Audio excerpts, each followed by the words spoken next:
जय हिंद जय भारत। मेरे चैनल रुद्र मिशन में आपका स्वागत है। मेरा नाम है रोहन।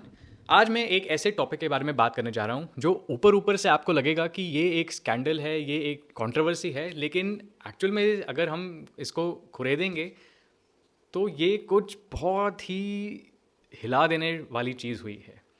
मैं जानता हूँ कि इंडिया की मीडिया इसको ज़्यादा कवर नहीं कर रही क्योंकि अभी बजट आया था और सब बजट में लगे हुए हैं, उसके एनालिसिस, मिडिल क्लास को कितना टैक्स भरना पड़ेगा, इन्वेस्टमेंट के लिए क्या है बेटर है, उसमें लोग घुसे हुए हैं। लेकिन यूएसए में कुछ ऐसा चल रहा है जो लिटरली हम सबकी दुनिया बदल सकता है। और मैं बात करने जा रहा हूँ जेफरी एप्स्टीन के बारे में। अब क्योंकि जेफरी एप्स्टीन का टॉपिक बहुत ही ज़्यादा हॉरेंडस है। ही वो क्रिमिनल थे एंड उन्होंने जिस तरह की हरकतें की वो मैं बोल नहीं सकता। एक तो वैसे ही मेरा छोटा चैनल है, ऊपर से और यूट्यूब मेरे पे मेरे को वो कर देगा, दिक्कत में डाल देगा। तो उसके कारनामे, उसके करतूतें मैं बिल्कुल नहीं छेड़ना चाहूँगा। आप प्लीज़ गूगल करके देख सकते हैं। वो बहुत बड़े लेवल का क्रिमिनल था एंड ही वॉज एक्चुअली जिसको बोलते हैं मॉन्स्टर। लेकिन उसका केस अभी तक चल रहा है और कुछ बहुत बड़ा हुआ है यूएसए में। और मैं बात कर रहा हूँ जनवरी 30 को। उस दिन यूएस डिपार्टमेंट ऑफ जस्टिस ने एक ये जो केस चल रहा है इसके बारे में कुछ फाइल्स रिलीज़ की। कितनी? 3.5 मिलियन पेजेस रिलीज़ की। और वो कह रहे हैं कि ये फाइनल है, अब थोड़े और पेजेस बाकी हैं, इससे ज़्यादा और नहीं आएंगे, बट आप ले दे के चलिए कि 3.5 मिलियन पेजेस ये जेफरी एप्स्टीन के केस में रिलीज़ हुए हैं। अब इसमें 2000 वीडियोज़ हैं और करीबन 1,80,000 फ़ोटोज़ हैं। ये सब जेफरी एप्स्टीन और उनसे मिले हुए लोगों की हरकतें, कारनामे, करतूतें, उन सब के बारे में है। अभी सबसे बड़ी चीज़ ये है कि ये जो फाइल्स आई हैं ना, इसमें जो कंटेंट है वो है एफबीआई यानी कि फेडरल ब्यूरो ऑफ इन्वेस्टिगेशन। ये यूएस में जैसे हमारे यहाँ सीबीआई होती है, वैसे यूएस में एफबीआई होती है। अंदर की जो केसेस होते हैं वो देखती है। तो एफबीआई ने उन लोगों के इंटरव्यूज़ लिए हैं जो जेफरी एप्स्टीन आइलैंड गए थे, वहाँ काम करते थे, वहाँ इलीगली लेके गए थे। उन लोगों के इंटरव्यूज़ हैं, सर्वाइवर्स के हैं, विमेन के हैं।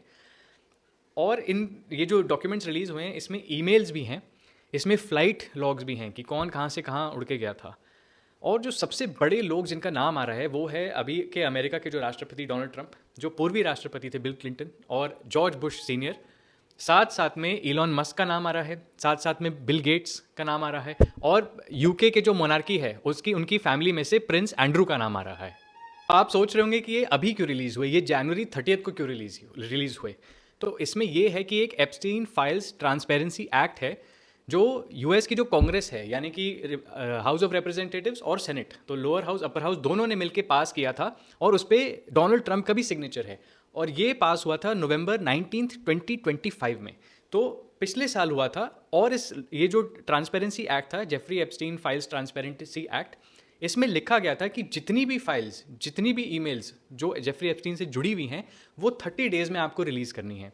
तो नवंबर 19 को साइन हुआ, तो ये दिसंबर 19 को एक्चुअली रिलीज़ हो जाने चाहिए थे पिछले साल, लेकिन हुए नहीं क्योंकि डिपार्टमेंट ऑफ जस्टिस ने बोला कि इतने ज़्यादा हैं, इतने ज़्यादा डॉक्यूमेंट्स हैं, हमको हर चीज़ जाना, हर चीज़ देखना, हर चीज़ को वेरीफाई करना हमारे लिए पॉसिबल नहीं है, तो इसलिए हमको थोड़ा और टाइम दीजिए। तो वो अपनी डेडलाइन पे नहीं कर पाए काम, उनको थोड़ा और समय लगा और फाइनली अब जनवरी में जाके जनवरी 30 को ये सब रिलीज़ हुआ है। और मैं बता रहा हूँ ये एक न्यूक्लियर बॉम्ब से मतलब के लेवल तक की ये न्यूज़ है जो इंडिया में कोई सोच नहीं रहा है, इसको कवर नहीं कर रहा है। लेकिन मैं आज आपको बताने वाला हूँ कि एक्चुअल में क्या होएगा, क्या हो सकता है, क्योंकि इतनी ज़्यादा डेंजरस है ये।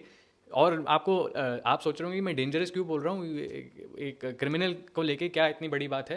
लेकिन मैं आपको जैसे जैसे धीरे धीरे समझाते जाऊँगा ना, लेयर्स आपको समझाते जाऊँगा, आपको रियलाइज़ होगा कि हाँ यार, मतलब हमने सोचा नहीं कि ऐसा भी कुछ हो सकता है। तो सबसे इंटरेस्टिंग बात यह है कि ये जो फाइल्स रिलीज़ हुई है ना, इसको रिलीज़ कराने का प्रेशर डेमोक्रेट्स और रिपब्लिकन दोनों ने डाला है।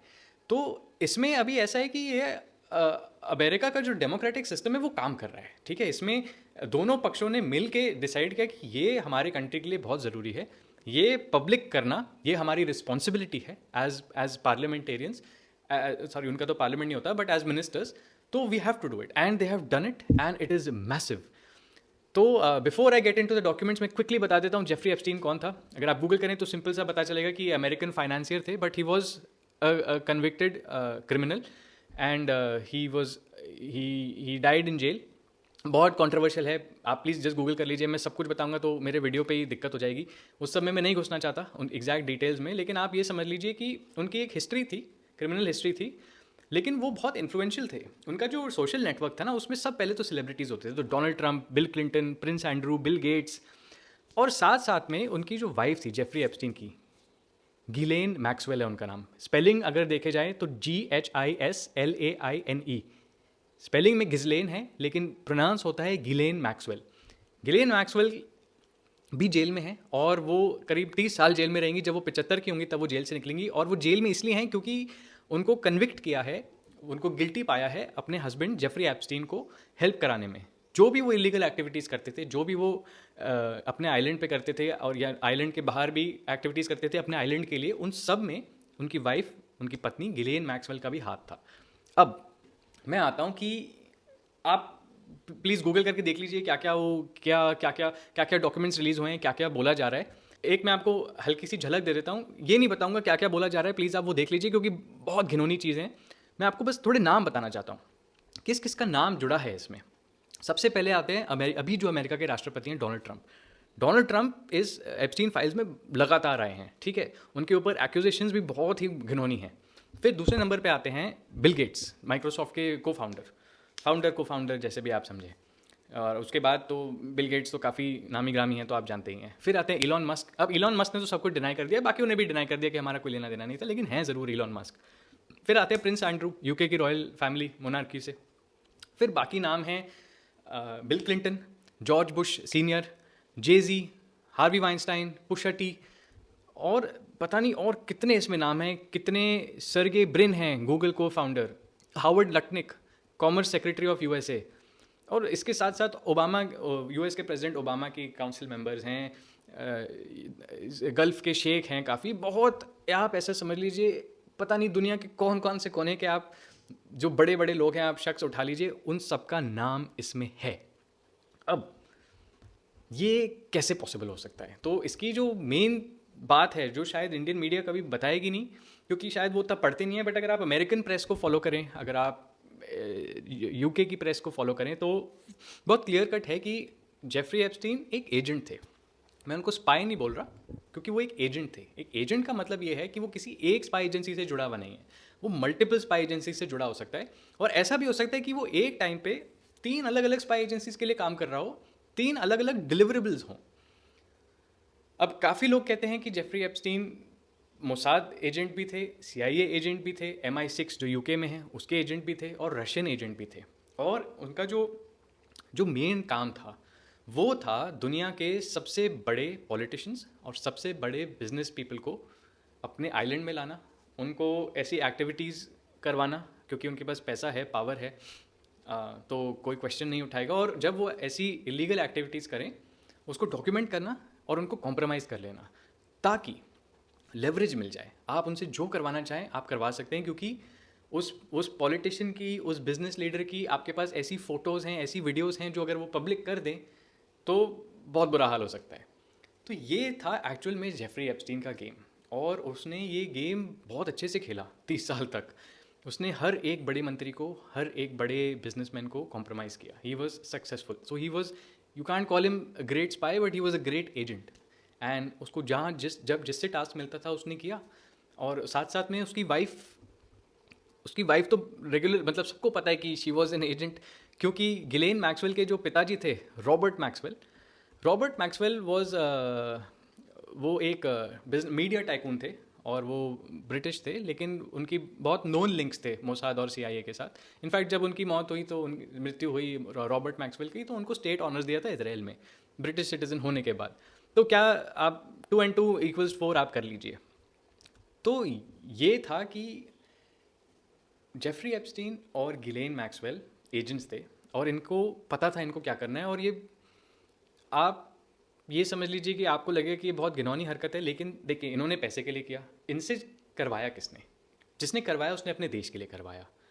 तो ये पपिट्स हैं, मास्टर कोई और है। कौन है वो मास्टर अभी हमको नहीं पता, शायद कभी पता भी नहीं चलेगा। हम बहुत छोटे लोग हैं, हम तो बस हमारी तो लिमिट्स गूगल तक ही हैं गूगल तक ही हैं और सोशल मीडिया तक ही हैं। असली गेम तो क्या है हम तो सोच भी नहीं सकते।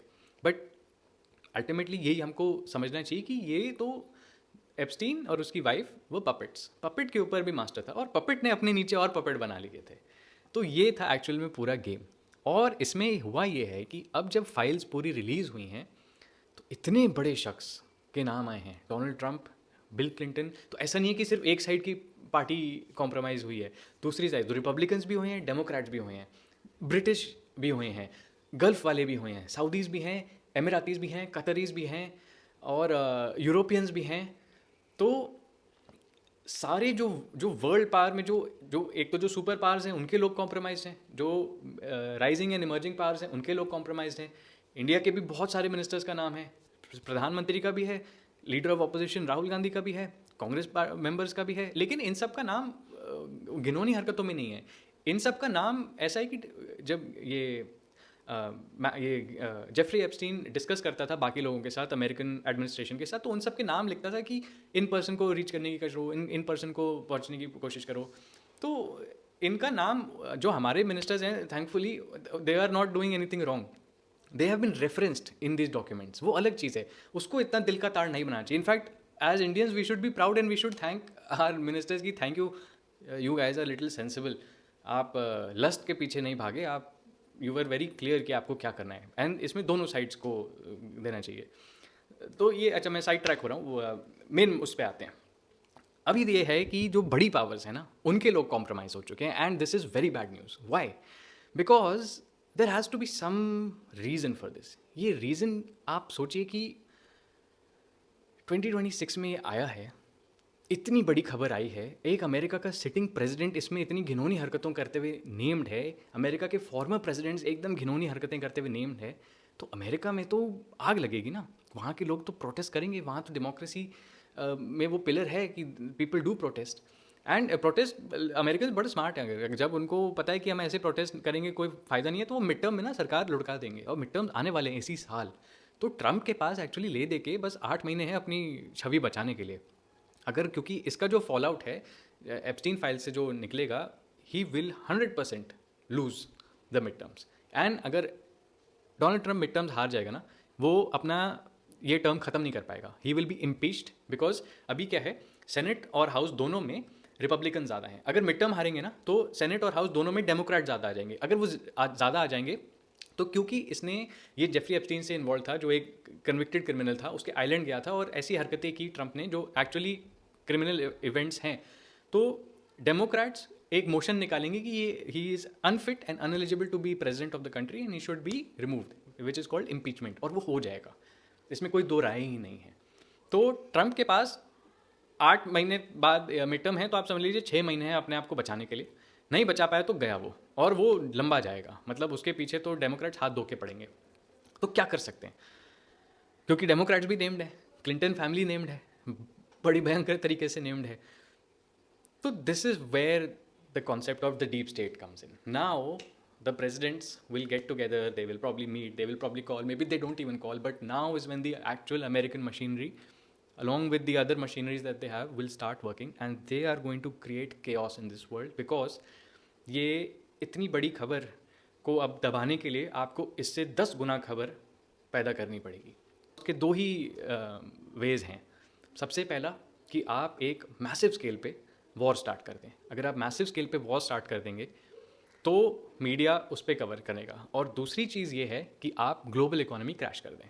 अगर आप ग्लोबल इकोनॉमी क्रैश करेंगे, which is easier to do by the way now than starting a war, because war में क्या है, अगर आप स्टार्ट भी करेंगे ना, बाई चांस अगर Iran is taken at the centre point and the war begins there, it's not more than 10 countries will be involve.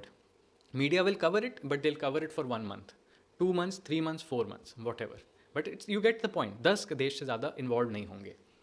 अगर आप ग्लोबल इकोनॉमी क्रैश करते हैं तो सोचिए कितने लोगों की नौकरियां जाएंगी, कितने बैंक्स शट डाउन हो जाएंगे, कितने लोग इसमें अमीर गरीब होंगे। It will impact at least 4 billion people, and that will now become such a big deal that people forget about this episode of Jeffrey Epstein's documents being released. So now that is how the deep states will work. Every country has a deep state, and this is now going to be the next battle, that you crash the global economies. If you can't crash the global economy, at least for the Americans, this is the only option they have. Not the only option, but this is one of the easiest options they have right now, if especially the Trump administration, अगर उनको अपनी सरकार लेके आगे चलते रहना है, तो उन्हें कुछ अब इतना बड़ा करना पड़ेगा कि ये जेफरी एप्स्टीन की बात उठे ही ना। और उसमें क्या क्या हो सकता है, जैसे मैंने आपको बताया यही है सबसे क्लियर और सबसे लॉजिकल चीज़ें, तो मेरे को यही दिख रही हैं कि या तो आप जंग छेड़ दीजिए या आप पूरी दुनिया की इकोनॉमी डुबा दीजिए।